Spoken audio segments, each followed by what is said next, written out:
ठंड में गरीब अनाथ बहनों का गाजर का अचार। पानी तो एकदम बर्फ है, हाथ भी नहीं चल रहा। गरीब तुलसी ठंड में ठिठुरती हुई बर्तन मांज रही होती है। उसका एक ध्यान बर्तनों पर तो एक ध्यान उसकी तीनों गरीब बेटियों पर बटा था, जो कड़ाके की उस ठंड में झोपड़ी में बैठे उसका इंतजार कर रही थी। तभी 8 साल की मोनी ने भूख से कहा, दीदी, माँ कब आएगी? मुझे बहुत भूख लगी है और ठंड भी लगी है। मोनी मेरी बहन, थोड़ी देर और इंतजार कर ले, माँ बस आती ही होंगी। तुलसी की तीनों बेटियां उसका इंतजार कर रही होती हैं। वहीं दूसरी तरफ वो दुख उठाकर अमीरों के घर बर्तन मांज रही थी। तभी वसुंधरा उसके आगे और भी गंदे बर्तनों का ढेर पटक कर कहती है, तुलसी, ये सारे बर्तन भी मांज कर जाना। और ये क्या, तूने अभी तक पहले के बर्तन नहीं मांजे? इतने धीरे हाथ चलाएगी तो कैसे काम चलेगा? मेम साहब, आज मेरी तबीयत ठीक नहीं है। लेकिन अमीरों के मन में कहाँ दया होती है। बर्तन मांज कर तुलसी पैसे मांगती है। मेम साहब, देरी हो रही है, पैसे दे दीजिए। आपने कहा था बर्तन के बाद भी देंगे। अब तो रात हो गई है और रात को लक्ष्मी नहीं देते, पैसे कल ले जाना। मेरी भी मजबूरी को समझिए मेम साहब, मेरी बच्चियां घर में भूखी बैठी हैं, एक दाना भी नहीं बनाने को। मैं क्या उन्हें खिलाऊंगी इस ठंड में? कह दिया ना, अब चल जा, मेरा दिमाग मत खा। तुलसी दुखी मन से घर लौट आई। घर में थोड़े से गेहूं के सिवा कुछ भी नहीं था। वो हाथ चक्की पर गेहूं पीसकर रोटी बनाने लगती है। बड़ी मुश्किल से गिनकर 3 रोटी बनी है, अचार के साथ खिला दूंगी। तुलसी ने अचार देने के लिए डिब्बा उठाया तो देखा कि उसमें थोड़े से मसाले के सिवा कुछ भी नहीं था। तभी दुखी मन से उसने कहा, हे भगवान, आज तो अचार भी खत्म हो गया। अब कैसे खिलाऊं अपनी बेटियों को रोटी? इतनी गरीबी क्यों दी है तूने हमें? कहते कहते तुलसी रो पड़ी। तभी गौरी ने कहा, माँ, आप हमको यह अचार का मसाला दे दो, हम इसी से रोटी खा लेंगे। गरीबी इतनी थी कि तीनों बहनों ने उस अचार के जार से मसाले से रोटी छुआ छुआ कर खाई और कांपते ठिठुरते सोने लगी। तभी तुलसी ने ठंड में पड़े पड़े कहा, सीमा बेटी, अगर कल को मैं ना रही तो तुझे ही अपनी दोनों बहनों का ख्याल रखना है। माँ, तुम ऐसे क्यों कहती हो? तुम्हें कुछ हो गया है क्या? तभी रोते मन से तुलसी ने मन में कहा, तुझे कैसे बताऊं, मेरी बच्ची, मुझे कैंसर जैसी भयानक बीमारी लगी है जो कि मुझे ले बीतेगी। तुलसी को जिस बात का डर था वही हुआ। वो रात जैसे तीनों बहनों पर अंधेर बनकर टूट पड़ी और तुलसी सदा के लिए दुनिया को छोड़कर चली गई। पिता का साया तो तीनों से पहले ही छिन चुका था। तीनों बहनें अनाथ हो गईं। दिन बीतते गए, उस घनघोर गरीबी में उनके खाने तक के लाले पड़ गए। दीदी, मुझे बहुत भूख लगी है। मुझे भी भूख लगी है दीदी, और इस घर में ठंड भी है। ऐसे में 13 साल की सीमा की हिम्मत भी आधी हो गई। उसने चिंता से कहा, मोनी, गौरी, बहनों, घर में बनाने को एक भी दाना नहीं, मगर हमारे पास खेत तो है, क्यों ना हम वहां से गाजर उगाएं।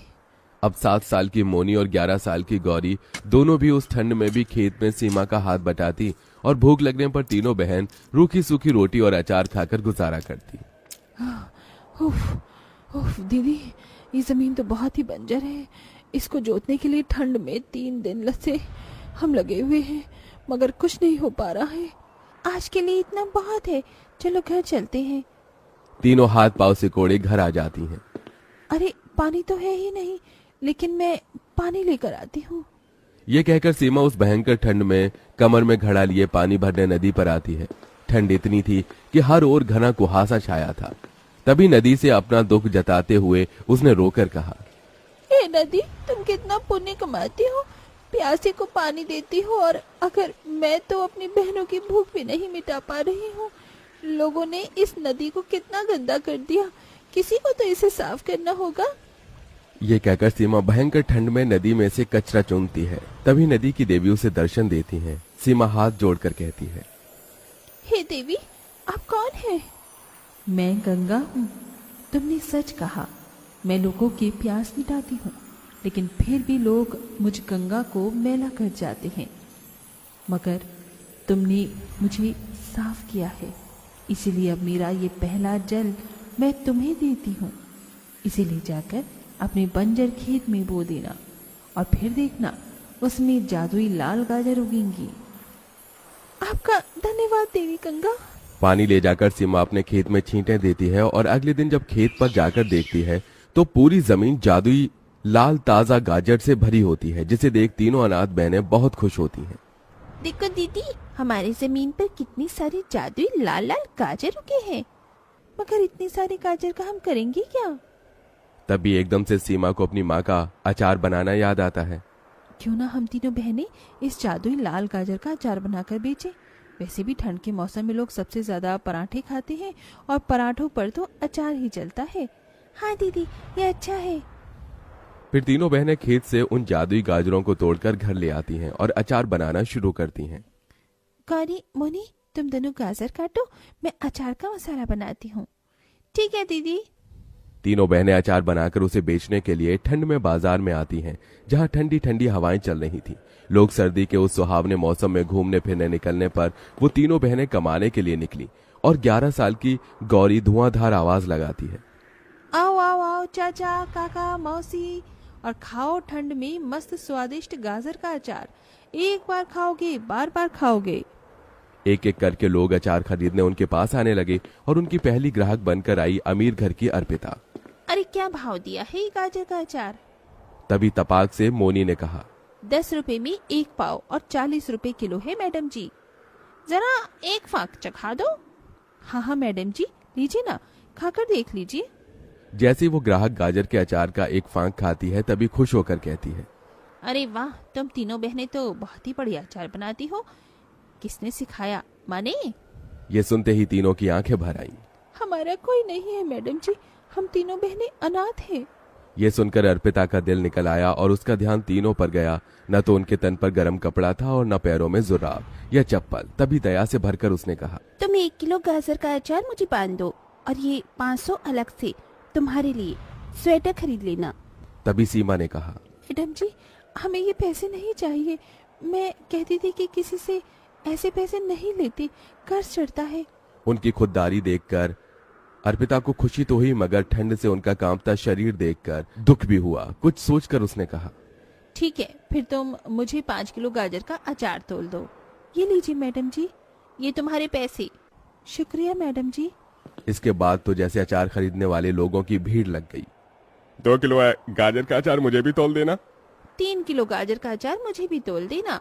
ठंड में इतनी सस्ते में घर जैसा अचार कहाँ ही मिलता है।